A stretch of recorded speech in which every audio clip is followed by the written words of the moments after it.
For 13 months between July 1942 and August 1943, trains ran through the Polish countryside along this siding, disgorging thousands of men, women and children in this clearing.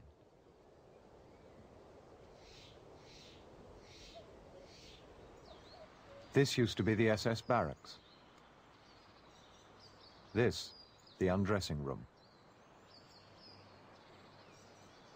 And this, the route to the gas chambers, known by the Nazis as the path to heaven.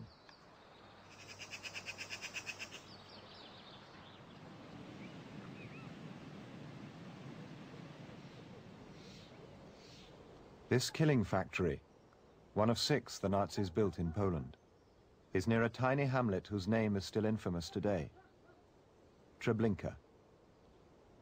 How could it happen? How could such places ever come to exist?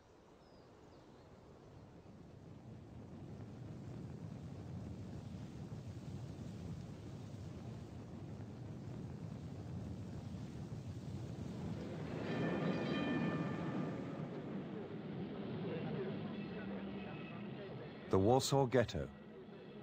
In 1940, the Nazis imprisoned Polish Jews in ghettos like this, a temporary measure, whilst they decided what the Jews' eventual fate should be.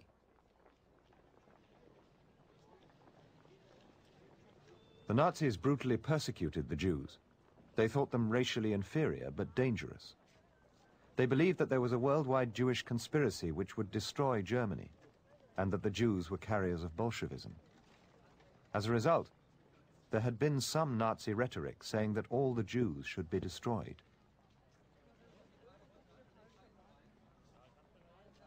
But even as late as 1940, there was still no Nazi plan systematically to exterminate the Jews.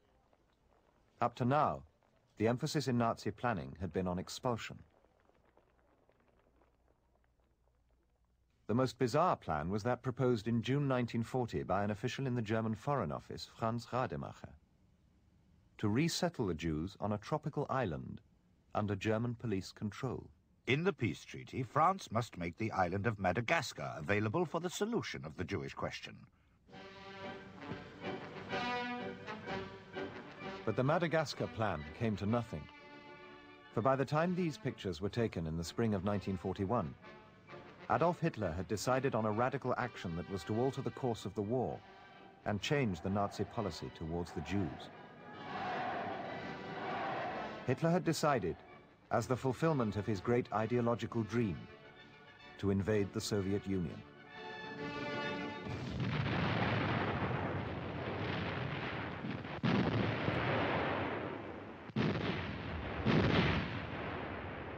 The German Operation Barbarossa began on June the 22nd, 1941.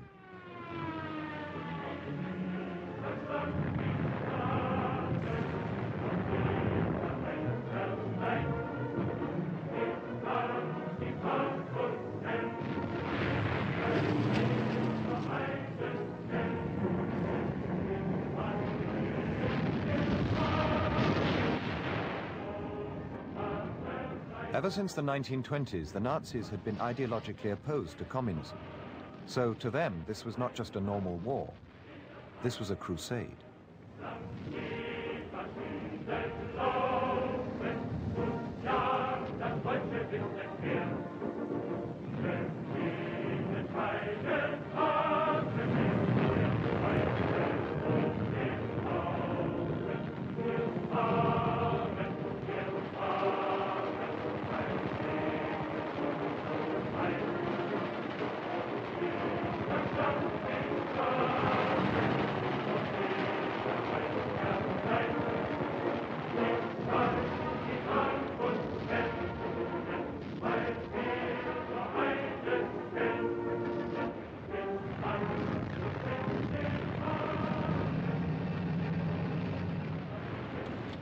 Unlike the conflict in the West, the German soldiers knew that the war on the Eastern Front was to be fought without rules. Da haben wir den Befehl gehabt, sämtliche, das waren alles Holzhäuser, anzuzünden und alles vernichten. Und wir sind mit den Panzer durchgefahren und haben mit Flammenwerfer die Häuser angezündet und wenn einer raus dann ist, dann hat er geknallt. Das ist zur Vernichtung. Das war jetzt Befehl, alles weg war, Erdboden gleich machen. Und das war Befehl von oben. Aber einfach brutal, das ist alles stur. Was sich bewegt hat, zack, berücksichtigt, das ist Sturhall. Das heißt, der bewegt sich, der hat was in der Hand, und da haben sie halt reingehalten. Gell. Es hat auch unter uns eigenen Leuten Leute gegeben, die da direkt geil drauf waren, dass sie da reinhalten können. Das hat solche Leute es auch gegeben. As they entered Soviet-held territory, the Germans encountered hundreds of thousands of Eastern Jews. Nazi propaganda made it plain what the German public should think of them. Das sind jene Ostjudentypen, die besonders nach dem Weltkriege die Großstädte Mittel- und Westeuropas überschwemmten, wo sie als Parasiten ihre Gastvölker zersetzten und tausendjährige Kulturen zu vernichten drohten. Wo sie auch auftauchten, brachten sie Verbrechen, Korruption und Chaos mit sich. Hitler intended to colonize the captured territory in the east and eventually settle Germans there. Special killing squads, Einsatzgruppen, were now ordered to cleanse the area of undesirables. In charge of the Einsatzgruppen was one of Hitler's most ruthless subordinates, Reinhard Heydrich, 37-year-old head of the security police. He issued this directive immediately after the invasion of the Soviet Union. The following are to be executed: all officials of the Comintern, officials of senior and middle rank, and extremists in the party, the Central Committee, and the provincial and district committees. The People's Commissars, all Jews in the service of the party and the state. No steps are to be taken to interfere with any purges that may be initiated by anti-communist or anti-Jewish elements in the newly occupied territories. On the contrary, these are to be secretly encouraged.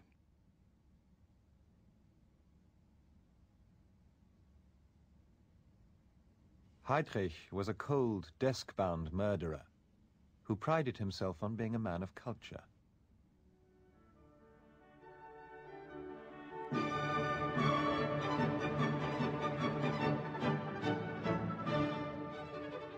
Heydrich was a talented musician and held weekend parties for his friends in the SS castle of Wewelsburg.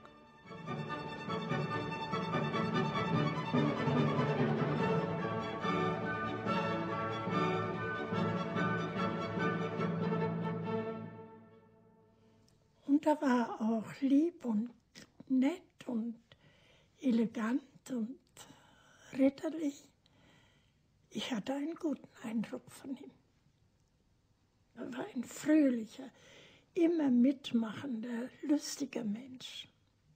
Heydrichs Name steht heute für Massenmord, Judenvernichtung. Ja. Er war einer der größten Verbrecher des Naziregimes und des 20. Jahrhunderts. Wie können Sie das mit den sehr positiven Eindrücken, die Sie ja auch von ihm hatten, wie können Sie das in Einklang bringen? Doch eigentlich logisch, schauen Sie. Wenn jemand gewissenhaft ist wie Heydrich und alles gründlich macht, wollte er immer, dann kann man gar nicht anders.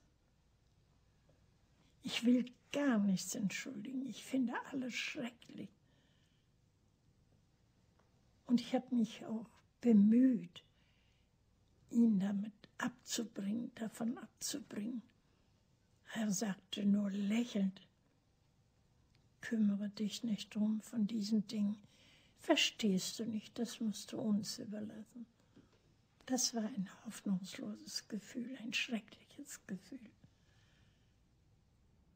Heydrich and his boss, the head of the SS, Heinrich Himmler, would together organize this quantum leap forward for Hitler, the murder of selected communists and Jews as the German army advanced eastward.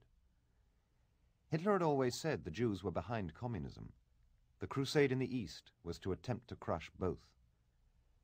Under Heydrich's command were 4 Einsatzgruppen, or killing squads, each with between 600 and 1,000 men, and each was led by an educated German. Einsatzgruppe A was led by Walter Stahlecker. He held a doctorate in law. Einsatzgruppe B was led by Arthur Neber, head of the German criminal police. Einsatzgruppe C was led by Otto Rasch. He held 2 academic doctorates, one in law and one in political science, so he was known as Dr. Rasch. Einsatzgruppe D was led by Otto Ohlendorf, a gifted economist and the most intellectual of the Einsatzgruppen leaders. Bloodiest of them all was Stahlecker's Einsatzgruppe A, which operated in the Baltic states.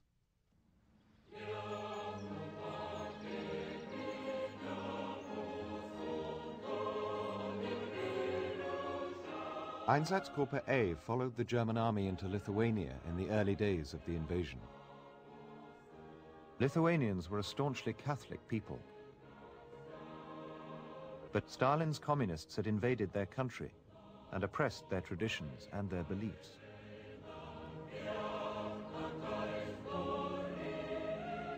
So when the Germans reached Kaunas, Lithuania's second city, they were welcomed as liberators.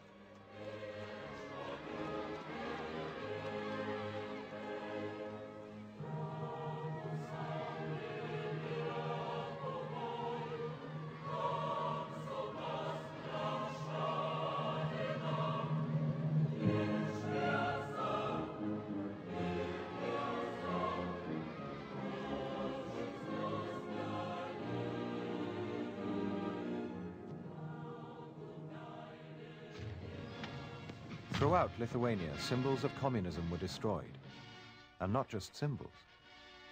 To many of the Lithuanian nationalists, just as to Nazis, communism was linked to Judaism. In Kaunas, locals rounded up Jewish men, particularly those they believed had communist sympathies. They turned on them here, in an act of revenge of the type Heydrich asked the Einsatzgruppen to encourage. A German army photographer witnessed what happened. Ich ging hin und sah, was da passiert ist. Hinten im Eck standen Gruppe 25, 30 Personen, außenrum eine Kette mit auch Zivilisten. Ich hatte die auch fotografiert, weil auch solche Dinge ja zur Berichterstattung gehören. Und der hat da einer rausgezogen und dann mit der Brechstange, wie sie auch die Bilder zeigen, zack, lag, noch einmal eins, wenn er mit dem Kopf auf dem Asphaltboden lag.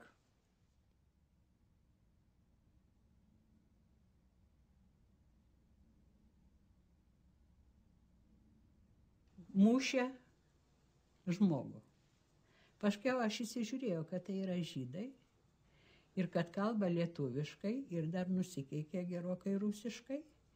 Ir šitą man tada daėjo, kad čia jau kažkas tai, bet buvo tokių, kurie stovėjo ten, žiūrėjo ir dar skandavo. Daug tiem žyd palaikė. Daug tiem žyd palaikė. Once all the Jews had been bludgeoned to death, one of the killers climbed on top of the bodies with his accordion.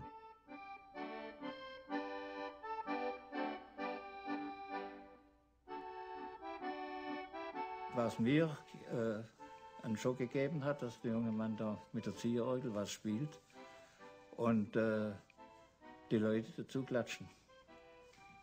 Und es war ja dann wieder die Frau, die Deutsch konnte, gefragt, was wird da gespielt? Ja, die Nationalhymne.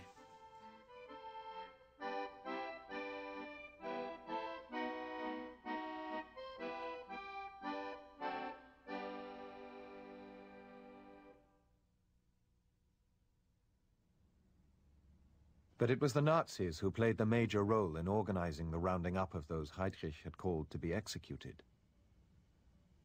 In the Baltic states, Einsatzgruppe A took Heydrich's directive as the bare minimum, and soon began to arrest not just Jewish leaders, but all young Jewish men.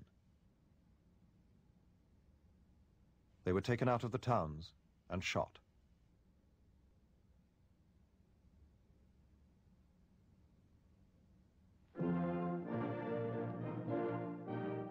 That August, less than 2 months after the German invasion, Himmler visited Minsk.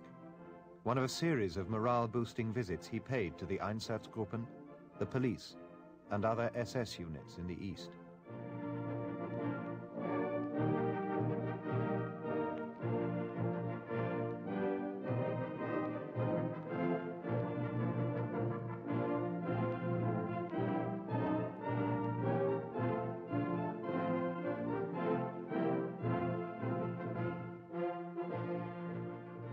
A crucial part of Himmler's itinerary was not filmed for this propaganda newsreel, but it is mentioned in Himmler's appointment book, recently discovered in the Moscow State Archive. The entry for the 15th of August 1941, during Himmler's visit to Minsk, reads, "Vormittags, before lunch, attend execution of Jews and partisans just outside Minsk." Among those who attended the execution was Lieutenant Frenz, a German cameraman. Ich bin dann mit zu dieser Erschießungsstätte und der Kommandierende von der Hilfspolizei kam nach dem Vorgang zu mir und sagte, weil ich Luftwaffe war, Herr Oberleutnant, ich halte es hier nicht mehr aus. Können Sie mich nicht hier wegbringen? Und da sage ich, ja Menschenskind, ich habe doch keinen Einfluss auf Polizei. Ich bin doch Luftwaffe. Wie soll ich das machen? Also ich halte das hier nicht mehr aus, das ist furchtbar. Himmler witnessed a similar Einsatzgruppen execution to this, filmed in the sand dunes of Liepaja in Latvia in 1941.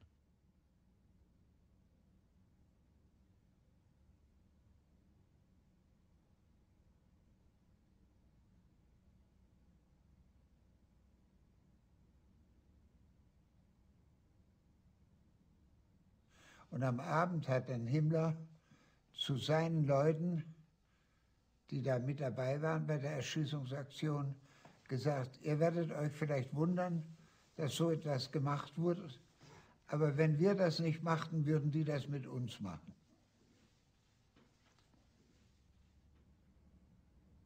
Himmler now announced an extension of the cleansing in the East. Since the Nazis thought that every single Jew was a supporter of Bolshevism, they now said that every single Jew was a military threat. So women and children in the newly conquered territories were to be killed as well. Himmler later tried to justify the killing of Jewish children by saying that the Nazis could not allow a generation of avengers to grow up, as they would cause problems in the future. But Himmler was worried about his killers. Arthur Neber, commander of Einsatzgruppe B, told him that the psychological effect of murdering at such close quarters was clearly affecting some of his men. So Himmler pressed on with experiments to find a more humane method of killing. Humane for the executioners, not the victims. The Nazis experimented with gas as a means of killing and filmed some of their experiments.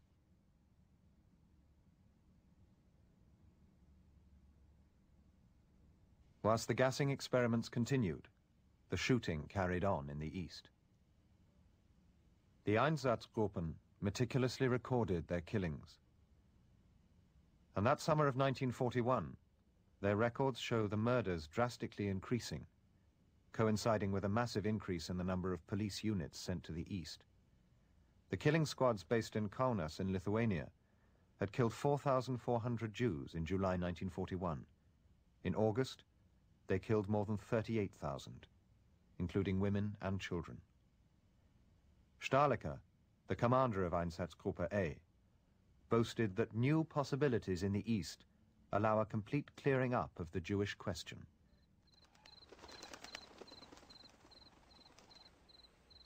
In the Lithuanian village of Butrimonis, the consequences of this extension in the killing were felt on September the 9th, 1941.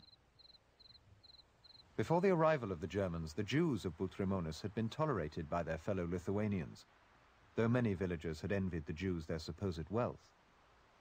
But now, with the prospect of theft and plunder, some locals were happy to respond to the German order to march the remaining Jews along this road out of the town. Я думала только о том, что убьют всех, и если кому удастся остаться живым и останется здесь жить, чтобы он был бы проклят. Так я сказала и вслух. А в сердце у меня чуть таялась надежда до последней минуты. Конечно, боялись, они были такие герои, но я чуть-чуть имела надежду, что уйду. Даже она одна отвернулась у меня, говорит, а ты все равно убежишь, соседка моя. Я говорю, почему ты не хочешь вместе со мной убежать? А где я свою ребенку дену?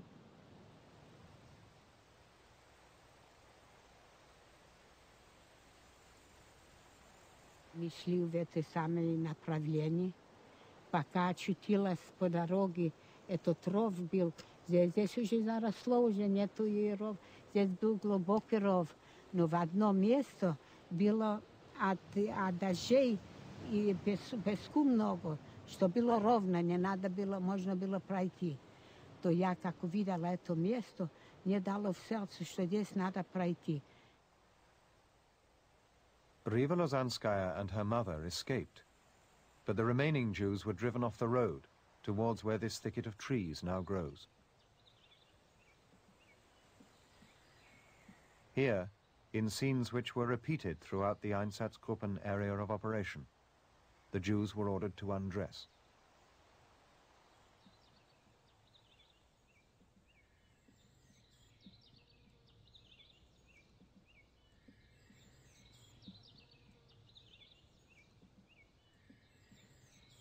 Villagers had come to watch, some out of curiosity, others out of greed.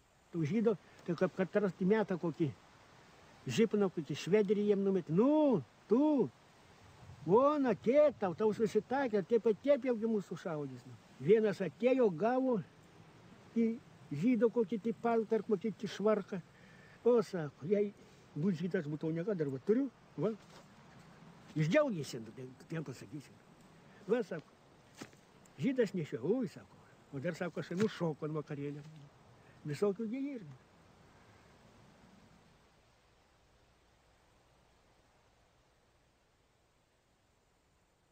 Vyrus tai ant krašto sušaudė, o moteris, vaikus, tuos senius, visus duobę iššaudė. Dar vaikščiojo vienas į kitą, dar tai rėkė mama, tėtė, ten jie mama vis. Kitas vėl iššaukė dukterį gal tenais. Tai eina, o toks, dar vaikščiojo toks toras, tas toks. Ir dar pistolėto vis pauš dabeldiniai.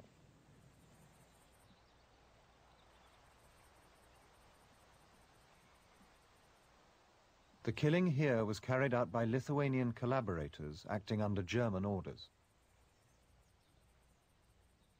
The suffering is recorded in the Einsatzgruppen killing book as the 9th of September 1941, Butrimonis. 67 Jewish men, 370 Jewish women, 303 Jewish children, a total of 740 Jews killed.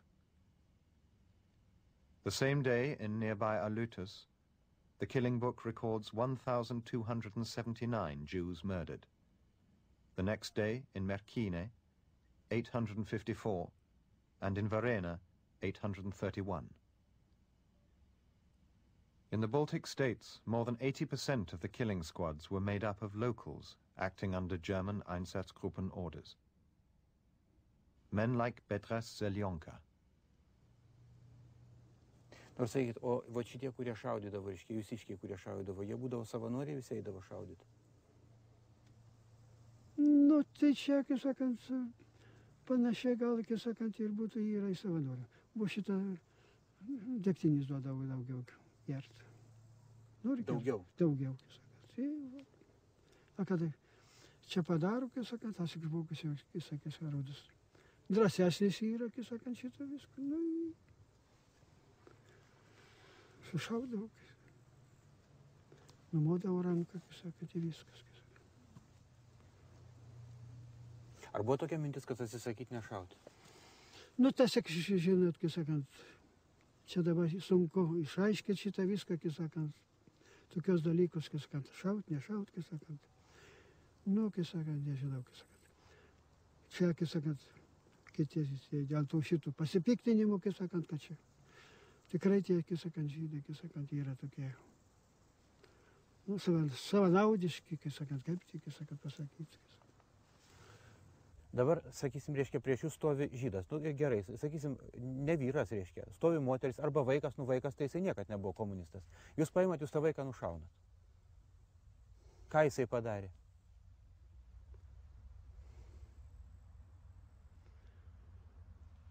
Nu, tai čia, kai sakant,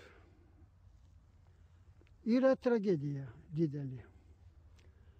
Dėl to, kai sakant, kaip čia dabar tiesa, jums tą šitą išraiškite, apsakyti, kaip čia, kai sakant. Nu, kai sakant,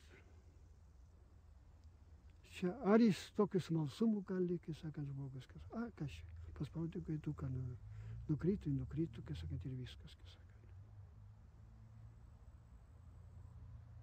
After the war ended, the Soviets sent Bedra Selyonka to a Siberian gulag.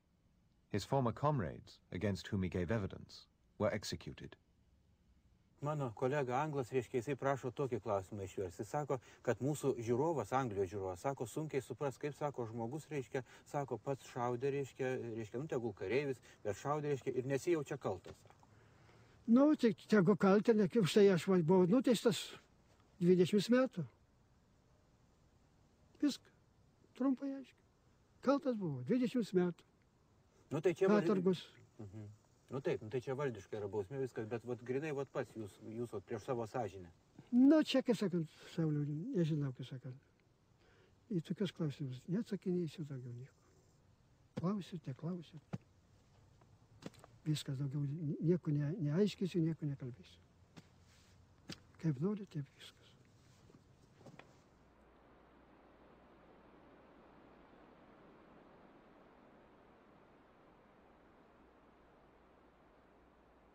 That autumn of 1941, whilst Bedra Selyonka and his comrades carried on killing, Hitler directed the war in the east from here at the Wolf's Lair, his headquarters in a forest near Rastenburg in East Prussia. Hitler's talk was of annihilation. In September 1941, he said that Leningrad should vanish from the surface of the earth. And in this atmosphere of bloodlust and destruction, he was also privately expressing his undying hatred of the Jews. That race of criminals has on its conscience the 2 million dead of World War I, and now already hundreds of thousands more. To his staff at his headquarters, Hitler talked of taking revenge against the Jews. Ich war dann aber mit Sekretären von Hitler zusammen interniert und da hat mir eine erzählt, dass Hitler gesagt hat, wenn es den Juden jetzt noch gelingt, Amerika und Deutschland in den Krieg miteinander zu treiben, dann kenne ich kein Pardon mehr. Es fallen viele Menschen auf allen Seiten, gute, wertvolle Menschen, ob in England oder in Deutschland oder in Frankreich, aber die Juden bringen nie Opfer. Die stehen immer im Hintergrund und leiten die Fäden. Und dann kenne ich kein Pardon mehr. But even before America entered the war, Hitler showed no mercy to the Jews in the East. And now he was about to show no mercy to the Jews in the rest of the Nazi Empire. In September 1941, 2 new measures showed that German Jews were under increased threat. Hitler agreed to an order which said that German Jews must for the first time wear the yellow star. And a secret order from Himmler said that Hitler had authorized that beginning that autumn, all Jews from Germany, Austria, and the occupied Czech lands should be transported east.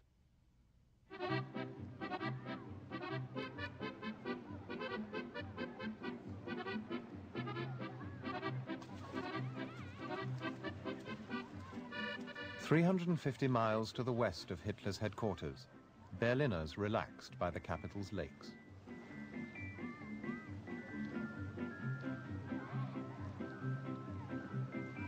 So far, they had heard only good news from the war in the East.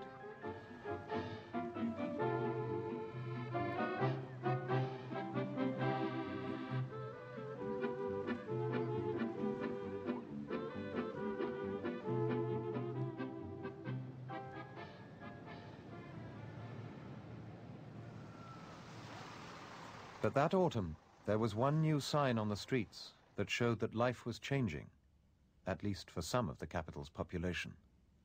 Now the Jews were marked.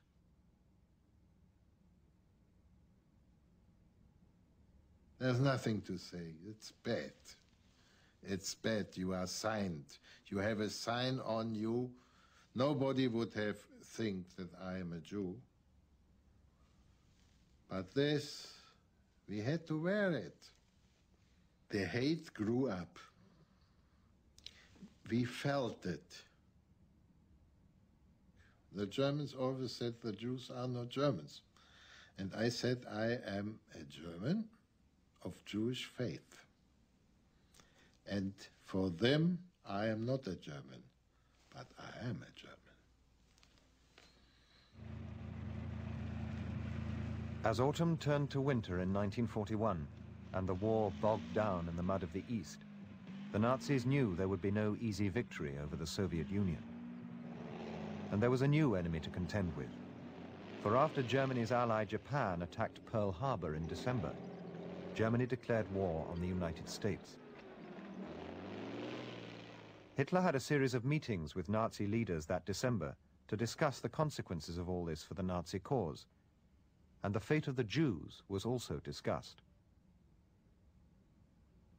A new piece of evidence from Himmler's appointment diary shows that on the 18th of December 1941, Hitler met with Himmler, and the topic was the Judenfrage, the Jewish question.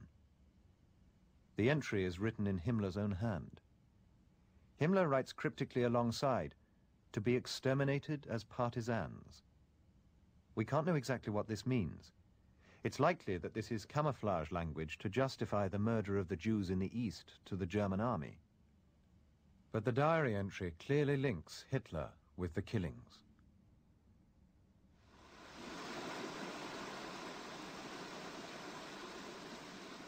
In January 1942, a conference was called here at the Wannsee, on the outskirts of Berlin.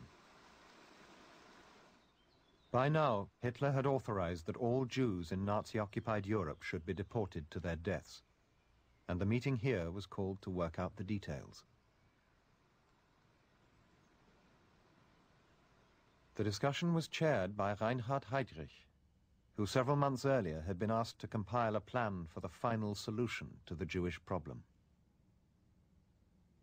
The minutes of the Wannsee conference were taken by Heydrich's specialist in Jewish matters, Adolf Eichmann. The minutes are deliberately euphemistic, and the talk is still of the evacuation of the Jews. But we know that this was code for extermination, because Hans Frank, the Nazi who ran part of occupied Poland, told his senior officials what the Wannsee conference was really about. What will happen to the Jews? Do you imagine they will actually be settled in villages in the East? People said to us in Berlin, why should we go to all this trouble? Liquidate them yourselves.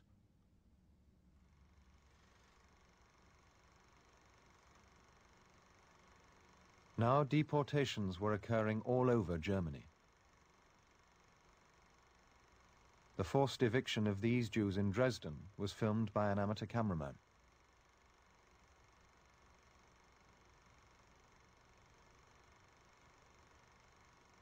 This was the final act in a whole series of incremental persecutions which the Jews of Germany had suffered.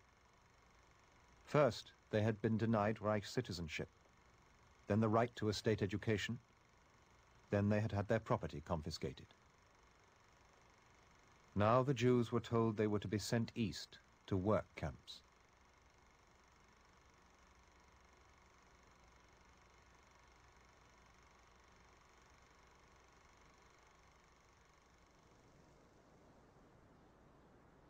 More Jews were deported from Berlin than any other German city, 55,000. Many of them from the freight station here at Puttlitzstrasse.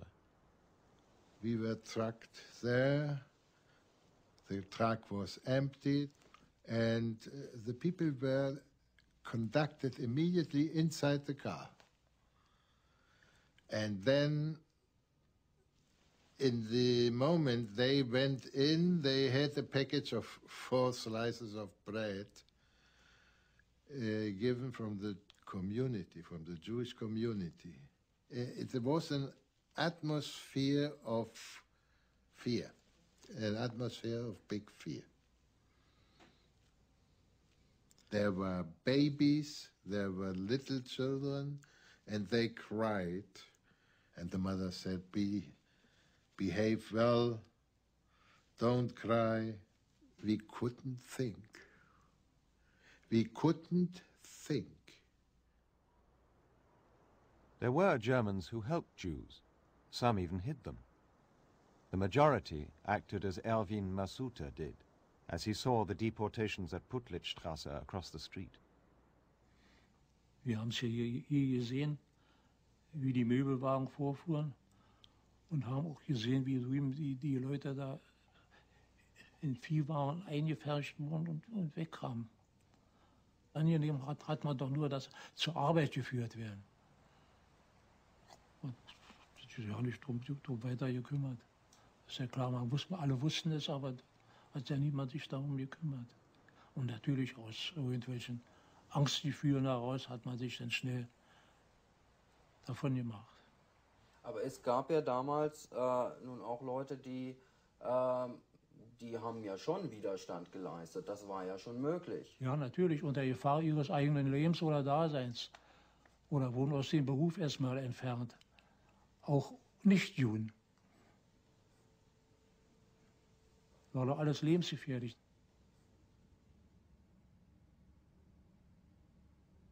The fate of these Jews was supposed to be a secret. Just how big a secret, switchboard operator Alfons Schulz learned when a colleague overheard a top-secret conversation at the Führer's headquarters in May 1942. Erzählte, dass zufällig mitgehört hätte in einem Reichsleitergespräch, einem Gespräch zwischen Bormann und Himmler. Und der Chef der SS Himmler erzählte Bormann, sie hätten planmäßig 20.000 Juden, er sagte evakuiert. Und da brüllte Bormann los, Sie wissen doch, dass Sie solche Meldungen nicht über Draht geben sollen oder über Funk. Die werden in Zukunft nur noch über Kurier durch SS-Sonderkurier zu mir geleitet, damit ich sie dem Führer zuleite. Ich werde auch mit dem Führer deshalb sprechen. Das ist ein unmöglicher Leichtsinn. Hitler wanted the Jews annihilated, and he wanted it kept a secret. But it couldn't be kept a secret from everybody. As the train carrying Gunther Ruschin traveled east, he learned his intended fate from an unexpected source. And in Frankfurt Oder, the train stopped at the station. And then we shouted, please, give us some water. We are thirsty. And we heard crying back, you damn Jews. Didn't they kill you yet? The workers at the station in Frankfurt, if they knew, because they told, didn't they kill you yet? The population must have known it, or must have imagined what will happen, or what they are doing us.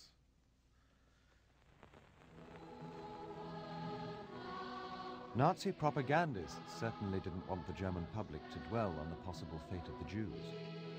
In the winter of 1942, as the Jewish deportations continued, this was the propaganda image of Germany that Goebbels preferred to sell to the general public.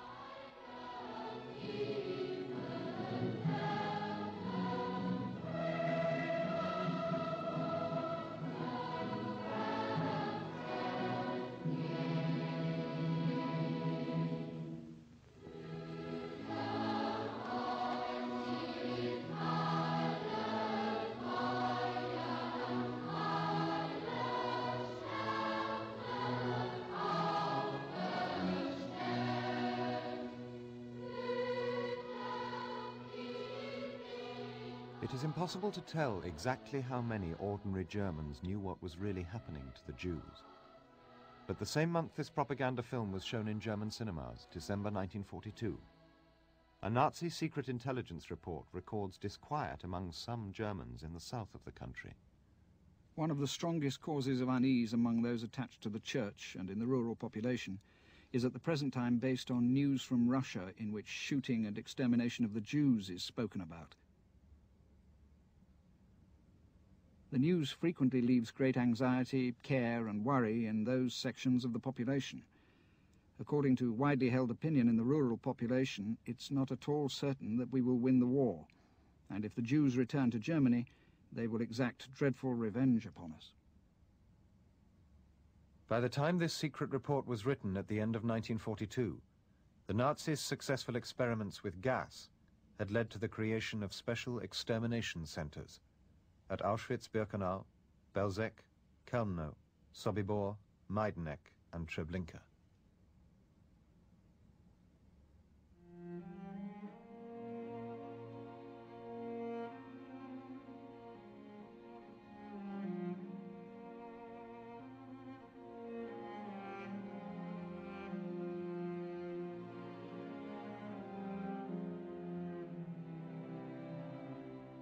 And it wasn't just German Jews who were sent to the new camps.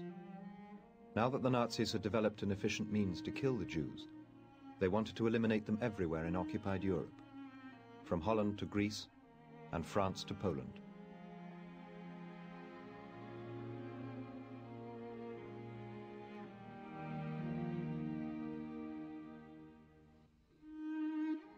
Other groups the Nazis considered a threat were also to suffer. Most prominently, Europe's gypsies.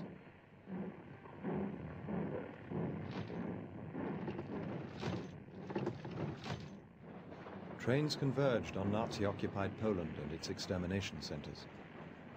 This film shows Jews from Bulgarian-occupied territory being transported to Treblinka.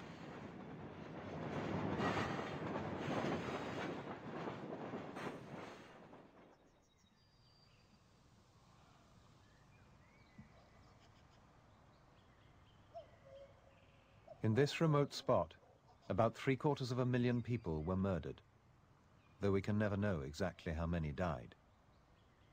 But because a handful managed to escape, we can know what the camp looked like. This drawing was done by one of the escapees, Samuel Willenberg, and it shows how sophisticated the Nazi killing machine had become since the early days of the Einsatzgruppen shootings in the East. Treblinka station was designed to look as normal as possible, with train timetables and a waiting room. New arrivals would be driven through to the undressing barracks, and they would be told they were at a hygiene stop, and they must take a shower to be disinfected before continuing their onward journey. Ja byłem tutaj, też nie wierzyłem, pierwsze dni. Ja mniej więcej siedzę teraz, proszę panią, na placu transportowym, dosłownie. Z tej strony był barak dla kobiet, z tamtej strony dla mężczyzn. Dosłownie. A connecting path led from the undressing barracks through two high fences to the gas chambers. I tutaj Niemcy zaczęli krzyczeć sznel, sznel, sznel i on zaczyna lecieć wzdłuż tego baraku w kierunku do ścieżki śmierci i nie wiedząc dokąd on leci. A tam czekała na niego śmierć, Ukraińcy, którzy go wypchali do komór gazowych. If any of the arrivals said they were sick, then the Nazis directed them to Treblinka's special hospital. Ludzie niekiedy się podobno zwracali i mówili o jakichś swoich chorobach, bo myśleli, że będą badani. Bo kto myślał coś takiego, że wejdzie gdzieś, zdejmie, idzie do lekarza i nagle dostaje kulę w głowę.